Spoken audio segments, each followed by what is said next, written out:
Selamat malam semuanya. Terima kasih atas waktu dan kesempatan yang diberikan kepada kelompok kami. Kelompok kami akan mendiskusikan hasil kerja kelompok. Untuk itu, untuk materi pertama waktu dan kesempatan dipersilakan.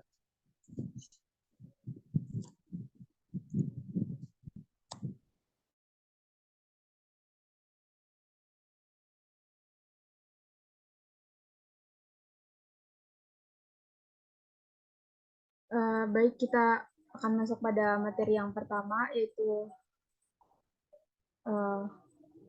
case problem untuk analisis keputusan dengan soal yang ada di buku. Kita langsung masuk pada pembahasan. Untuk penyelesaiannya di sini, yang pertama-tama agar mempermudah perusahaan dalam mengambil keputusan, maka kita perlu membuat pohon keputusan.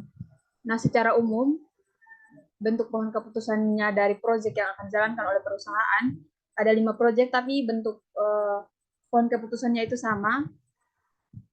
Yang pertama itu ada 2 pilihan, mendanai proyek atau tidak mendanai. Nah, jika kita mendanai proyek, maka itu ada 2 pilihan lagi, yaitu tonggak awalnya tidak tercapai dan tonggak awalnya tercapai. Nah, apabila tonggak awalnya itu tercapai, maka ada 2 kemungkinan, tonggak akhirnya tercapai dan tonggak akhirnya tidak tercapai. Nah, jika tonggak akhirnya tercapai, maka kita lihat lagi apakah ada kecocokan strategis atau tidak. Nah, jika ada kecocokan strategis, maka ada dua kemungkinan, ada 3 kemungkinan. Kita lanjutkan berinvestasi yang ada kemungkinan gagal dan suksesnya, atau kita menunda peluncuran, dan atau bisa juga kita menunda dan kemudian kita luncurkan kembali untuk proyeknya. Nah, yang pertama-tama kita mulai dengan proyek pertama. Nah, dalam hal ini untuk analisis pohon keputusannya itu kami di sini dengan bantuan software QM for Windows.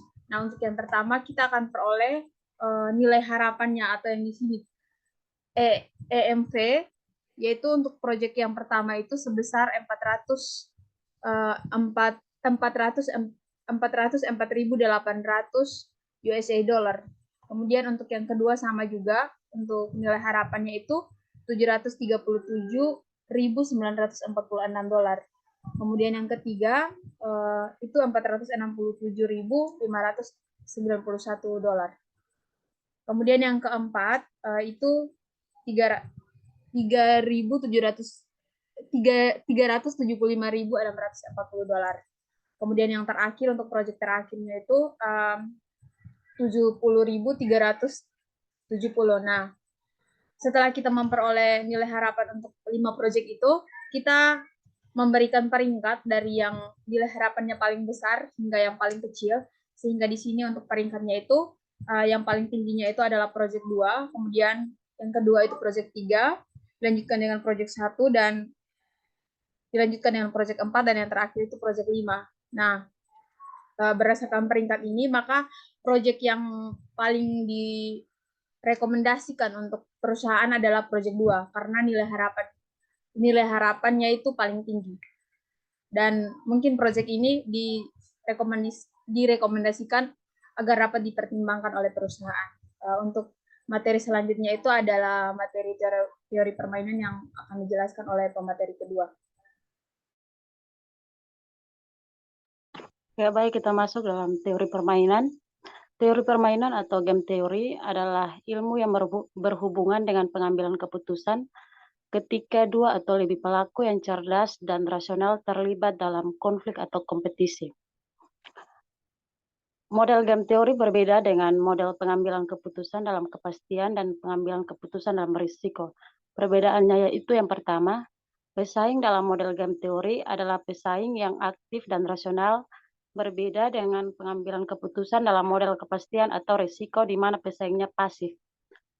Yang kedua, dalam model game kriteria keputusan maksimin dan maksimaks, sedangkan pada model pengambilan keputusan dalam model kepastian atau risiko kriterianya adalah maksimalisasi atau minimalisasi. Teori permainan adalah suatu pendekatan matematis untuk merumuskan situasi persaingan dan konflik antara berbagai kepentingan. Adapun asumsinya yaitu setiap pemain atau individu atau kelompok mempunyai kemampuan untuk mengambil keputusan secara bebas atau independen dan rasional. Model teori permainan yaitu model dalam teori permainan diklasifikasikan berdasarkan jumlah pemain, besarnya keuntungan dan kerugian, dan jumlah strategi. Kita bahas yang pertama yaitu berdasarkan jumlah pemain. Jika jumlah player 2, maka dikenal dengan two-person game. Jika jumlah pemain N atau lebih besar dari 3, maka disebut N-person game.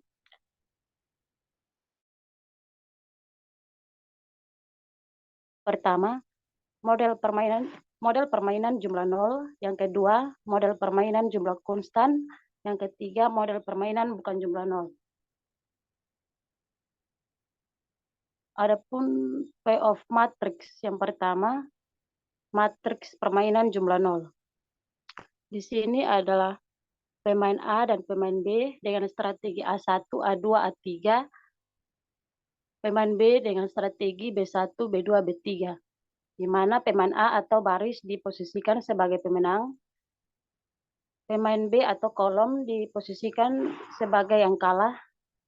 Bilangan dalam matriks menunjukkan kuantitas kemenangan atau kekalahan. Bilangan pasif menunjukkan kemenangan bagi pemain A dan kekalahan bagi pemain B. Yang berikut jumlah kemenangan bagi satu pemain.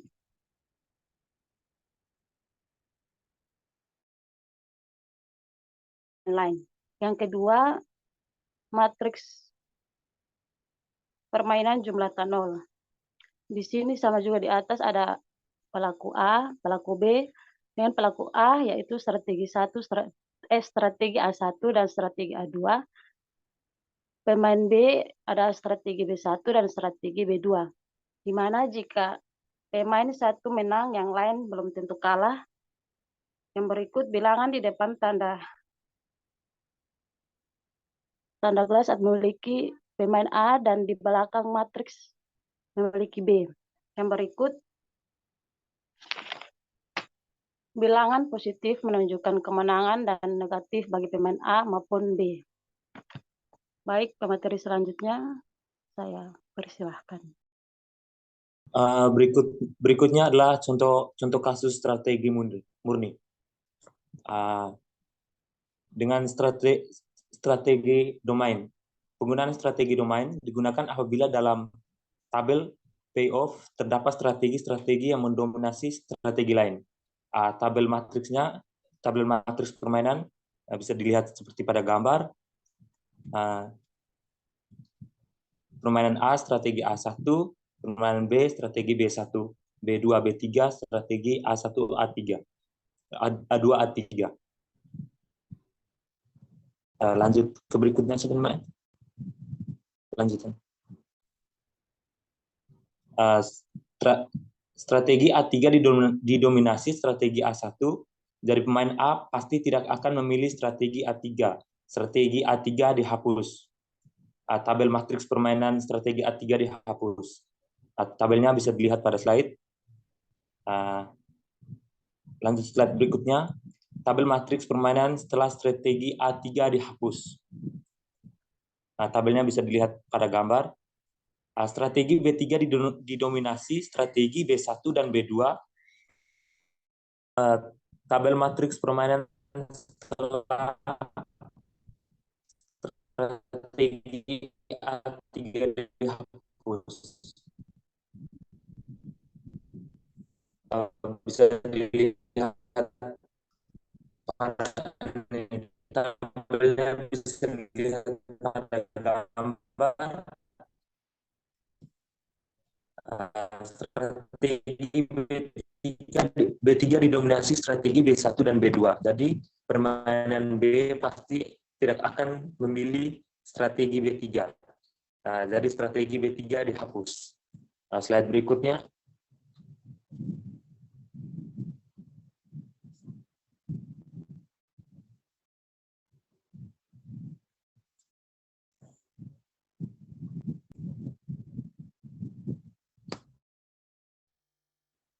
Saya kasih mati kamera saja ya.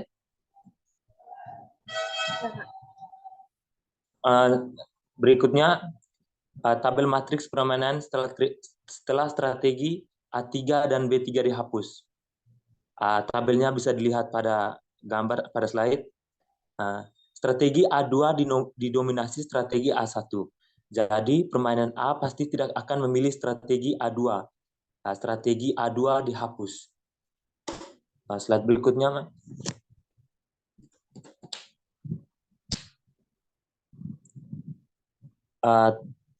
Berikutnya tabel matriks permainan setelah strategi A3, B3, dan A2 dihapus. Tabelnya bisa dilihat pada slide. Strategi B2 didominasi strategi B1. Jadi, pemain B pasti tidak akan memilih strategi B2. Jadi, strategi B2 dihapus. Lanjut lagi.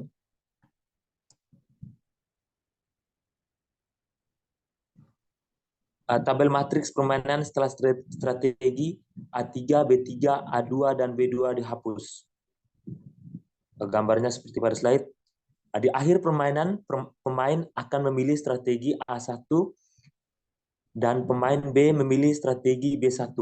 Pemain A memperoleh kemenangan satu-satuan dan pemain B mengalami kekalahan satu-satuan. Nilai permainan 1 termasuk permainan tidak adil.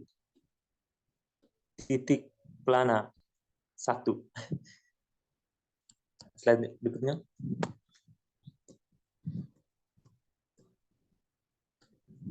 Kesimpulannya, pemilihan strategi yang lain tidak akan meningkatkan kemenangan pemain A dan menurunkan kekalahan pemain B. Tabel matriks permainan bisa dilihat pada slide. Materi selanjutnya dijelaskan oleh teman saya.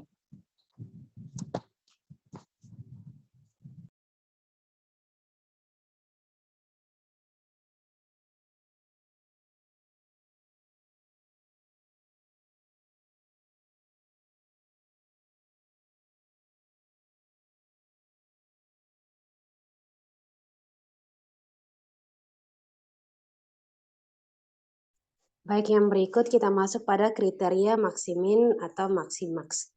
Nah, bisa diperhatikan tabel matriks permainan tersebut. Di situ ada pemain A, pemain B, dan juga ada strategi A1 sampai strategi A3, dan juga strategi B1 sampai strategi B3. Bisa diperhatikan dari tabel tersebut itu tidak terdapat strategi yang mendominasi strategi yang lain. Nah, itu dapat diselesaikan dengan kriteria maksimin atau minimax. Slide selanjutnya. Kriteria maksimin atau maksimax itu semua pemain akan berusaha sedemikian rupa untuk meminimumkan kehilangan maksimum. Nah, dengan demikian pemain A akan memilih strategi sehingga minimum payoff-nya terbesar atau max. Sedangkan pemain B itu akan memilih strategi sehingga maksimum payoff-nya itu terkecil atau maksimin. Nah, di situ bisa dilihat pada tabel tersebut, tabel matriks permainan dengan maksimin dan minimax. Nah, itu bisa dilihat nilai minimaxnya itu sama dengan 0 dan juga nilai maksiminnya itu juga sama dengan 0. Slide selanjutnya.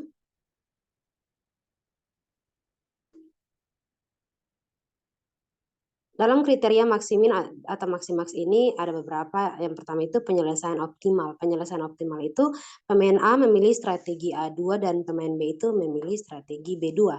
Dan yang berikut itu ada nilai permainan 0. Nilai permainan 0 atau permainan adil. Dan yang berikut itu adalah 0. 0 itu sebagai titik pelana. Slide selanjutnya. Slide selanjutnya ini strategi campuran. Nah, strategi campuran ini digunakan jika tidak terdapat titik pelana. Jadi kalau titik pelana tidak terdapat, maka diselesaikan dengan menggunakan strategi campuran. Bisa diperhatikan pada tabel matriks permainan tanpa titik pelana pada slide tersebut. Slide selanjutnya. Untuk strategi campuran lanjutannya itu ada beberapa langkah cara analitisnya. Itu yang pertama, jika ada strategi dominan, maka matriks payoff-nya itu direduksi. perhatikan pada tabel tersebut ini permainan tereduksi, di situ nilai minimaxnya itu ada 5 dan juga nilai maksiminnya itu ada 2. Slide selanjutnya. Strategi campuran juga ditinjau dari pemain A. Bisa diperhatikan pada tabel, masih tabel juga yang sama. Jadi di situ yang pertama, jika peluang pemain A itu menggunakan strategi A1, itu adalah P, maka peluang itu menggunakan strategi A3 adalah 1 kurang P. Nah yang berikut itu, jika pemain B menggunakan strategi B1, maka peluang keuntungan A adalah 2P ditambah 6 dikali 1 kurang P. Itu sama dengan min 4P ditambah 6. Nah, itu kita jadikan itu sebagai persamaan 1.1. Dan yang berikut, jika pemain B menggunakan strategi B2, maka peluang keuntungan A itu adalah 5P ditambah 1 dikali 1 dikurang P. Itu sama dengan 4P ditambah 1. Dan itu kita jadikan itu sebagai persamaan 1.2. Slide selanjutnya. Ditinjau dari pemain A. Nah, ditinjau dari pemain A itu yang pertama, strategi optimal untuk pemain A itu diperoleh jika persamaan 1.1 yang tadi di atas itu sama dengan persamaan 1.2 yang tadi di slide sebelumnya. Di situ kita dapat min 4P tambah 6 itu sama dengan 4P ditambah 1. Maka kita bisa dapat hasil P itu sama dengan 0,625. Yang berikut itu jadi peluang pemain A itu menggunakan strategi A1 adalah 0,625 atau bisa disebut 62,5% dan menggunakan strategi A2 adalah 0,375 atau bisa disebut juga 37,5%. Selanjutnya itu keuntungan yang diharapkan oleh pemain A. Keuntungan yang diharapkan oleh pemain A itu adalah diperoleh 2 dikali 0,625 ditambah 6 kali 0,375 dan dapat hasilnya itu 3,5. Slide selanjutnya. Nah, strategi campuran lanjutan ini juga ditinjau dari pemain B. Nah, ditinjau dari pemain B bisa diperhatikan tabelnya. Tabelnya juga masih tabel yang sama dan itu jika peluang pemain A itu menggunakan strategi 1 adalah key, tadi yang di atas kita menggunakan pakai P dan sekarang kita menggunakan key, maka peluang menggunakan strategi B2 adalah 1 kurang key. Yang berikut, jika pemain A itu menggunakan strategi A1, maka peluang kerugian B adalah 2 key ditambah 5 dikali 1 kurang key, dan itu sama dengan min 3 key ditambah 5, itu persamaan 1.3. Yang berikut, jika pemain A itu menggunakan strategi A3, maka peluang kerugian B adalah 6 Ki ditambah 1, lalu dikali 1 dikurang Ki, dan itu sama dengan 5 Ki tambah 1, itu persamaan 1.4. Slide selanjutnya. Ditinjau dari pemain B. Ditinjau dari pemain B ini ada beberapa. Yang pertama itu strategi optimal untuk pemain B diperoleh jika persamaan 1.1 di atas tadi itu sama dengan persamaan 1.4. Nah, itu caranya sama seperti tadi sebelumnya, yaitu min 3 Ki ditambah 5 sama dengan 5 Ki ditambah 1 dan diperoleh nilai Ki yaitu 0,50. Jadi peluang pemain B itu menggunakan strategi B1 untuk 0,50 atau 50%. Dan menggunakan strategi B2 adalah 0,50 juga 50%. Jadi kerugian yang diharapkan pemain B itu adalah 2 dikali 0,50 ditambah 5 dikali 0,50. Jadi kita peroleh sama dengan 3,5. Slide selanjutnya. Kita masuk pada kesimpulan. Nah, kesimpulan dari strategi campuran ini, yang pertama itu dengan menggunakan strategi campuran dapat kita capai titik kesetimbangannya atau keuntungan pemain yang menang sama dengan kerugian pemain yang kalah. Jadi kita bisa dapat kesetimbangannya. Yang berikut, yang kedua itu, kesimpulan yang kedua itu masing-masing pemain dapat memperbaiki posisi keuntungan atau kerugian mereka masing-masing. Jadi pemain A itu bisa dapat memperbaiki posisi keuntungan A-nya itu, pemain A itu keuntungan 2 menjadi 3,5 dan pemain B kerugiannya itu 5 menjadi 3,5. Demikian penjelasan dari saya kembalikan kepada moderator.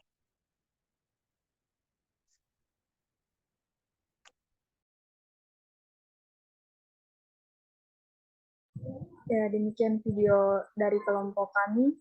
Sekian dan terima kasih.